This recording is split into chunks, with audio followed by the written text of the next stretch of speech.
Hi everyone, and welcome to our webinar and case study on A/B testing to increase conversion rates. I'm Shannon McLeod. I work with Avangate and their customers to increase conversion rates and grow revenue. Joining me today is Genia from Movavi, an Avangate customer, and Danny from CellPoint. CellPoint is an Avangate partner. Thanks guys for joining us today and for sharing your experience on CRO. Thanks for having us. Let's start with some introductions and some context, and then we'll dive into the case study. Avangate's a leading digital commerce platform, 100% cloud-based, that includes multi-channel commerce, subscription billing, global payments, and merchant services, all integrated, making it easy for software, SaaS, and online services companies to instantly conduct business online. We help our customers in three major ways. One is the fastest time to market, providing the fastest path to revenue. Second is maximizing the lifetime value of their customers. And lastly, we expand market reach by enabling them to instantly sell in over 180 countries with support for local payment methods, local currencies, and local languages. So Danny, CellPoints is a partner agency with Avangate. Can you tell us a little bit about CellPoints and your CRO program? Sure. CellPoints helps online retailers and brands create more sales by doing three basic things. We help online retailers and brands acquire more traffic, and then we help them convert that traffic through conversion rate optimization. Specifically, we also help brands by syndicating content to over 200 major online retailers so that they can present their products in the way that they want to on those online retailer sites. And as you can see here, this is kind of the suite of services that we offer. Paid media to help acquire visitors, search engine optimization as well, including retargeting. And what we're going to talk about today is the conversion rate optimization that we do here at CellPoints. And we'll go through that in detail as we go through the case study. Great, thanks. Genia, over to you. Can you tell us a little bit about Movavi and the business problem that you were trying to solve with conversion rate optimization? Sure. Movavi is a software producer, and we produce software for home users who want to work with their videos, music, and photos. Our software makes working with multimedia easy and fun. At least this is our main goal. We have more than 20 products. The most popular of them are video editor, photo editor, video converter, and screen capture.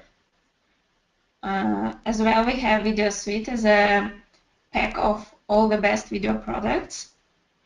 We sell our products worldwide in more than 150 countries. And of course, we would be happy to increase our sales. And one of the goals we wanted to reach by this conversion rate optimization is to increase the sales by optimizing the Avangate shopping cart. Okay, great. Thank you. Let's talk about that. Let's talk about conversion optimization.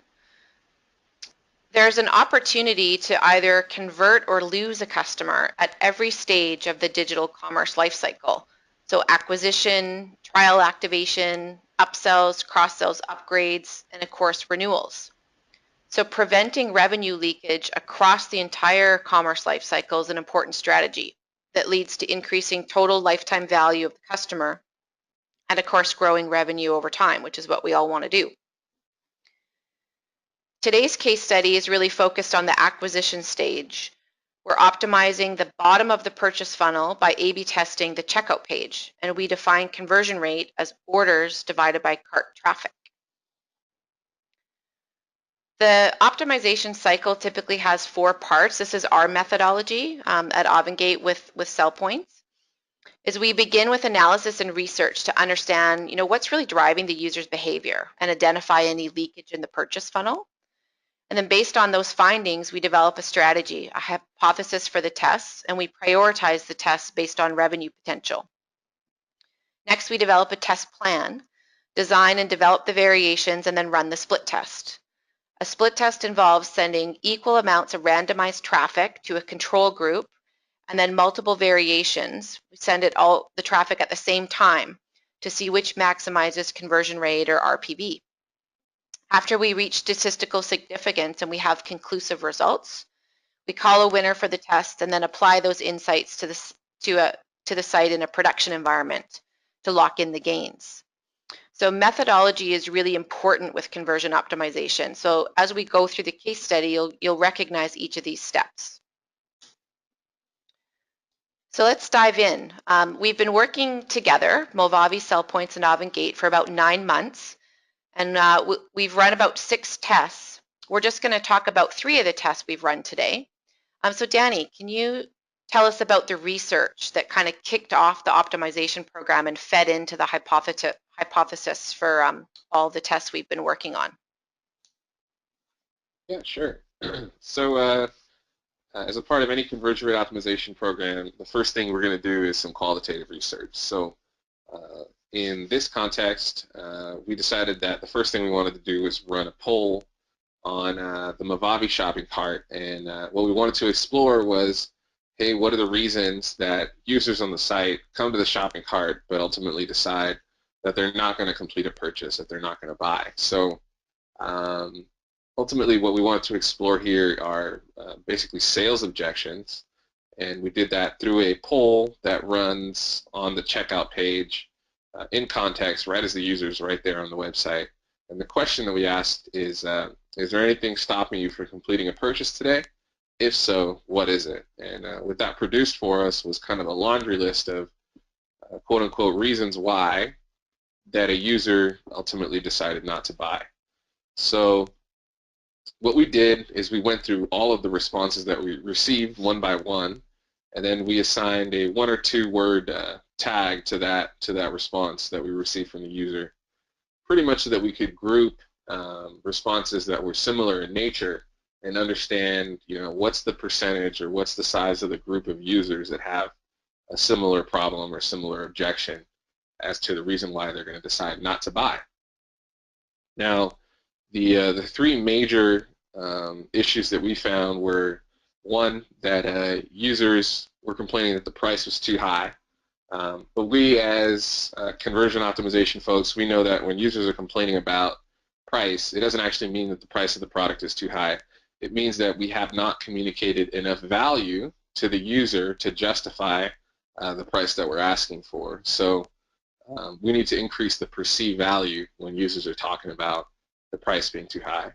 The second was that users didn't have enough information about the products that they've added to cart to ultimately make a decision as to whether or not they want to complete a purchase. So that was another major factor in consideration for the A/B test that we're going to run. And then the third was download insurance. Roughly 12% of users didn't understand why download insurance was being added to their cart. Download insurance is a product that's automatically added to the user's cart and enables them to come back to the site and download their software at a later date. Just makes it easy for them to, if they lose the software or need to recover it, they can come back and download it through the purchase of download insurance. So those were the 3 major objections that we found, and then those definitely played into our hypothesis list. And so yeah, we took all the data from the poll that we considered actionable, and we added it to our hypothesis list so that we could come up with a list of things that we wanted to test. Now, the way that we approach creating a hypothesis list is generally we do a review of user-generated data, whether that be from Google Analytics, from user testing, or in this case from polling, and we come up with a list of ideas, and then we like to validate or justify those ideas by having some form of user-generated data to support it, whether that be, again, from analytics or from polling or from what have you. Once we do that, what we do to prioritize the order in which we're going to run tests against these hypotheses is we assign a value of 1 to 5, pretty simple and straightforward, on what's the potential increase that this A/B test could have. And the way that we make those considerations is basically based on what's the quantity of traffic that moves through this part of the site, and how would this ultimately affect the conversion rate for the site. So we assign a value of 1 to 5. We also consider what are any internal objectives that the organization itself is working towards. Are there any initiatives around certain products that would be particularly beneficial and align with other projects inside of the organization? And then the third is, how difficult is this product? Or sorry, how difficult is this this project or this A/B test to develop so that we can run the test effectively? And we basically use a combination of all three of those measures, and that gives us an idea of what tests to run and in which order to run them. Great. So you kind of create like a weighted ranking in order to prioritize. Yeah, that's correct. Yeah, perfect. So let's look at our first test. We're going to run through 3 example tests today, and the first one's on risk reversal. You want to walk us through that one, Danny?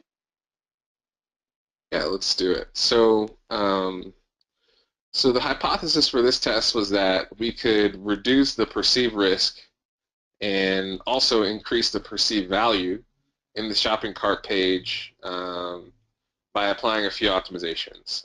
And so ultimately what we wanted to do is we wanted to reduce the risk by reframing what was just the standard return policy. We took the 30-day return policy, and instead of saying, hey, this is the policy for returning products, we reframed that and we said, this is a money-back guarantee. What this does is it propositions the user and said, in their mind, it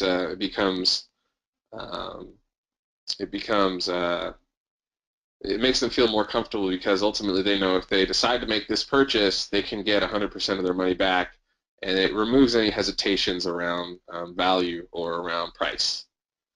The second thing we did was we wanted to communicate the trustworthiness of Mojave the company, and so we wanted to leverage the security that's associated with the Norton Secure icon, and then we also wanted to communicate customer centricity. So what we did is we gave kind of a high visual priority to customer support and customer support contact information on the page. And let's just jump right into the variations and show you.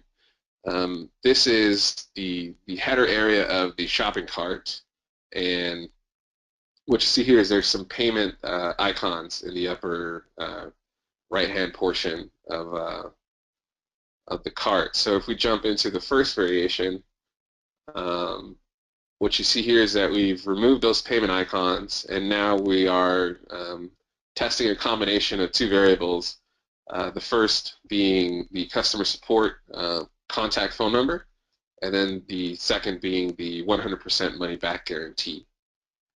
So that's variation A. If we look at variation B, in this one we're testing the combination of the Norton secured icon along with the customer support phone number. And variation C is the combination of Norton secured with the money back guarantee. And let's show you the results. Looking at variation A, this variation actually created a 4% improvement in conversion rate, which is great. And looking at variation B, being the smarties that we are, we created a decrease in conversion rate by 1.9%.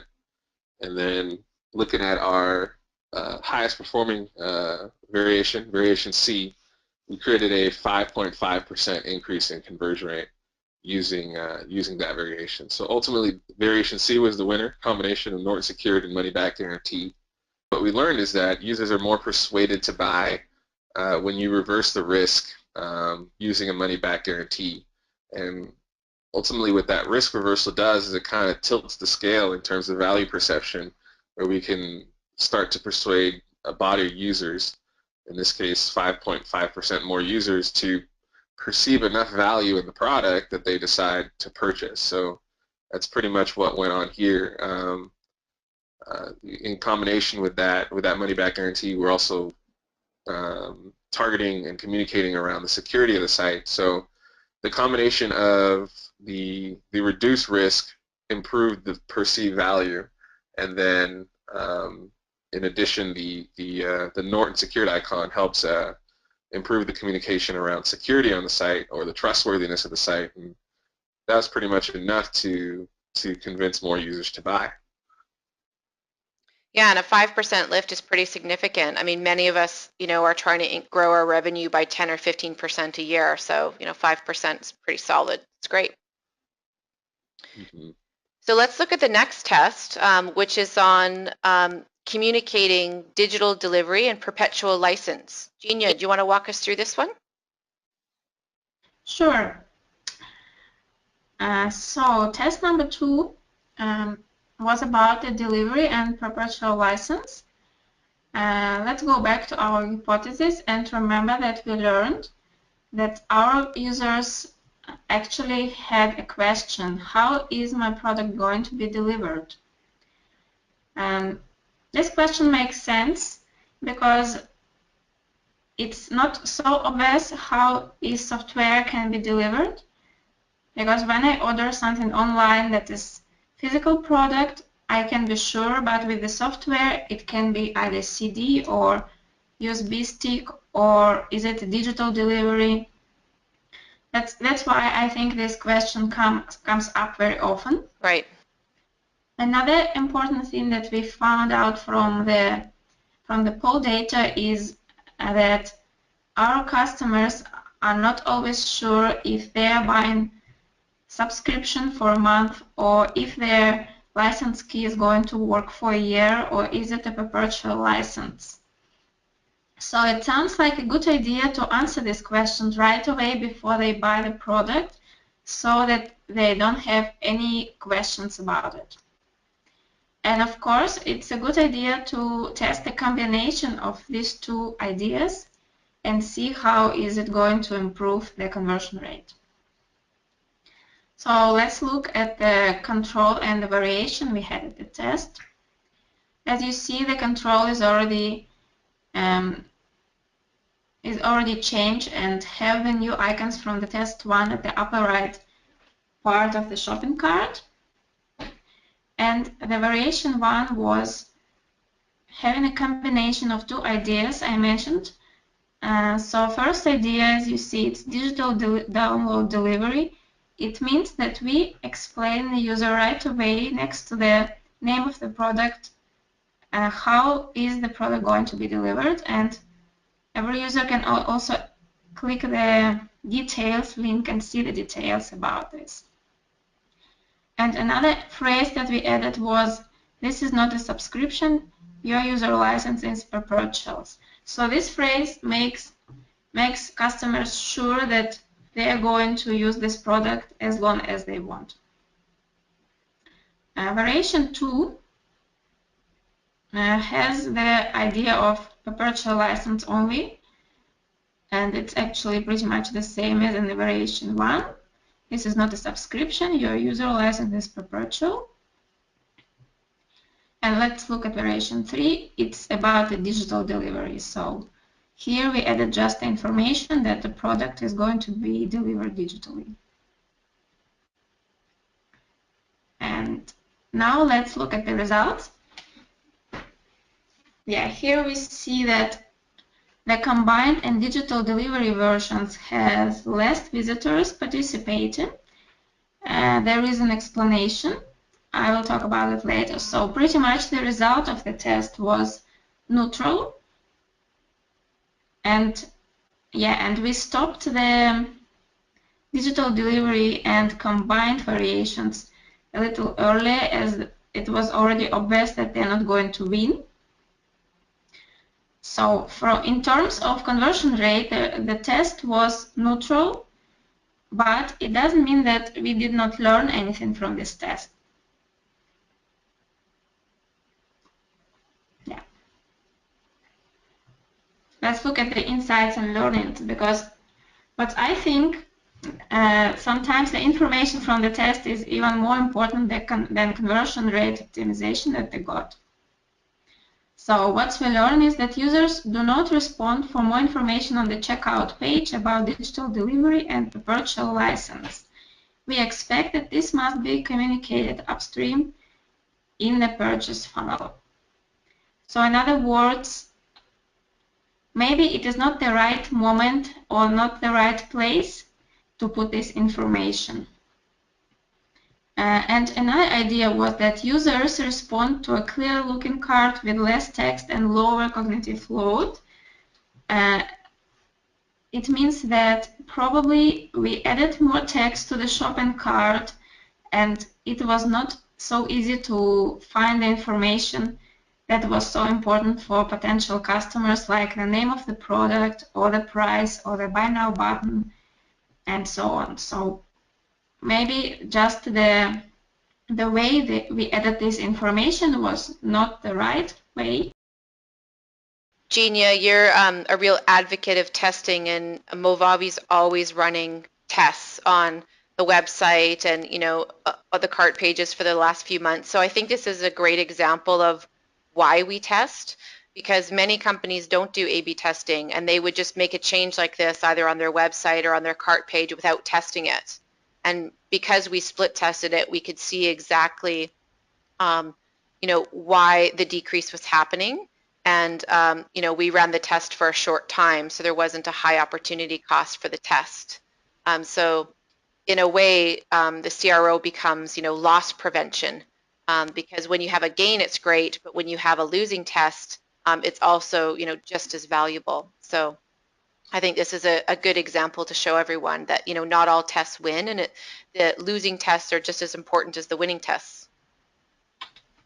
Yeah, sure, I agree. Okay, well, let's look at a third example on download insurance and backup CD.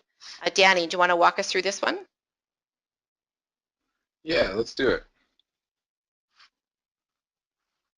So for this test, the hypothesis was that if we better explain download insurance and allow users to opt in as opposed to opting out, we wanted to explore if that would result in more revenue or a higher revenue per visitor. The other thing was if we better explain download insurance to the users, not changing whether they have to opt in or opt out, we want to see how that would affect revenue and revenue per visitor. And we also wanted to see if we completely remove download insurance from the experience altogether, what effect would that have on our conversion rates? Would the improvement, if any, be enough to overtake the revenue gained from having a download insurance product automatically added to the cart? So ultimately, what's going to result in not necessarily the highest conversion rate in this case, but the highest revenue and the highest revenue per visitor to Movavi. So let's jump in and look at some variations. So this is the control, and now this stuff about download insurance will start to make sense. So download insurance is a product that's automatically added to the cart. You can see it right there where the green arrows are pointing. It costs $6.99. And the point of download insurance is to provide a means, should they lose the software because they have a blue screen failure on their computer or something, to be able to come back to Movavi, to download it again, and to use their software again at a future date, should they have a failure like that. So this is the control. This is how it was set up before we started working on it. And it's just a product name, and there's the price, and it's automatically added to the user's cart when they arrive at the cart after adding a product to the cart. So here's variation 1. This is the treatment. Instead of automatically adding that download insurance product to the cart, what we're doing here is we are allowing the user to decide for themselves if they want to add the product to the cart. And basically the treatment says, add download insurance to protect my new purchase for $6.99.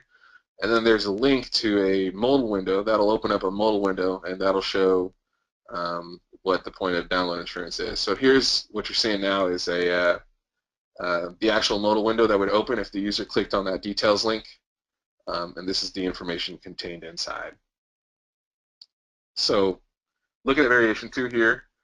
In this variation, we go back to the similar experience to the control, meaning the product is automatically added to the cart, but in this case we are adding an explanation. There's a link that says, "What's this?"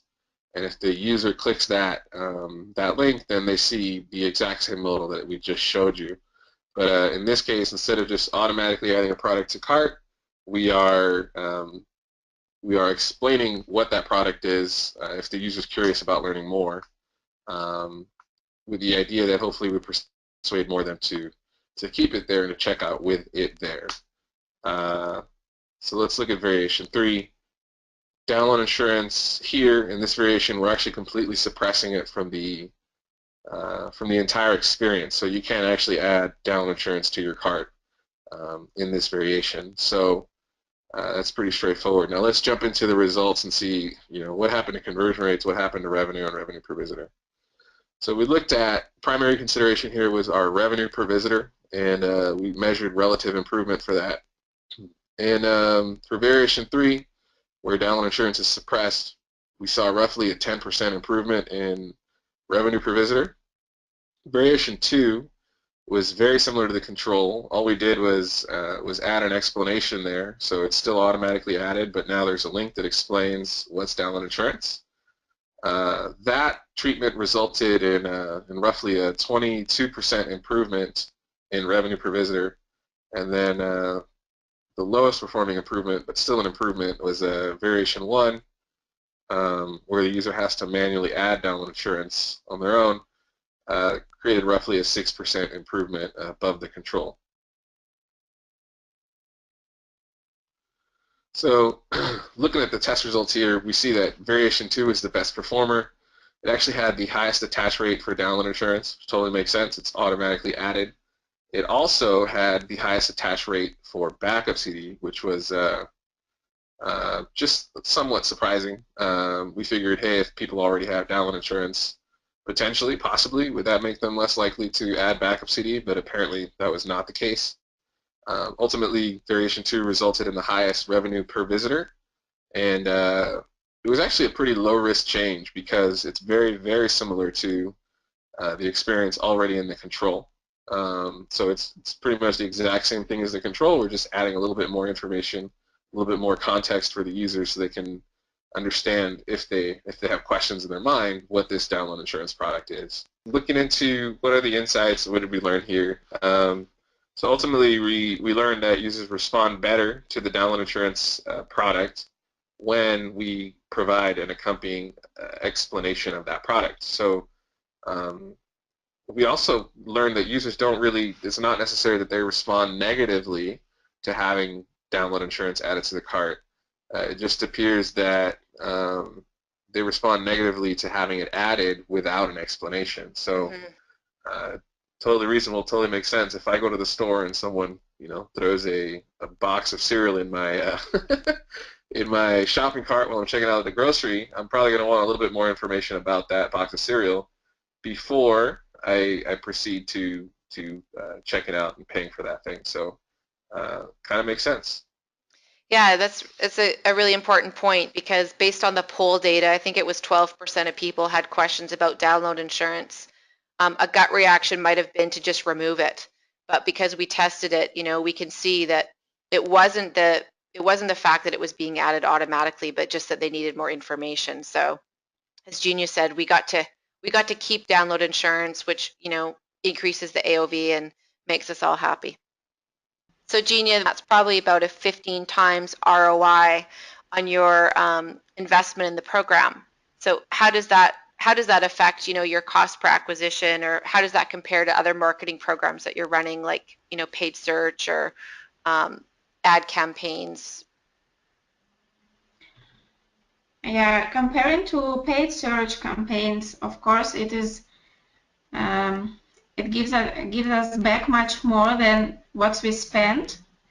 And looking at my experience in working with our other conversion rate optimization programs, and also my own experience working on the website, I think that was really great work. So I was really happy to work with you guys, and look at these numbers makes me really happy.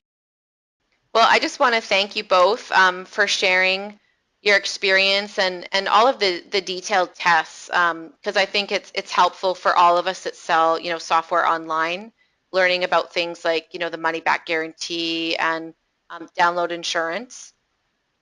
So again, thank you, Genia and Danny, and thanks to everyone who's listening for joining us today. If you have questions, you can shoot Danny or Genia an email or connect with them on LinkedIn. And if you'd like to learn more about CRO, Avangate has a great ebook called CRO for Digital Marketers. It's a free download, and you can get it at avangate.com/optimize. There's also a dozen or so other webinars on conversion rate optimization. So thanks again. We hope you enjoyed the webinar today, and we look forward to your feedback.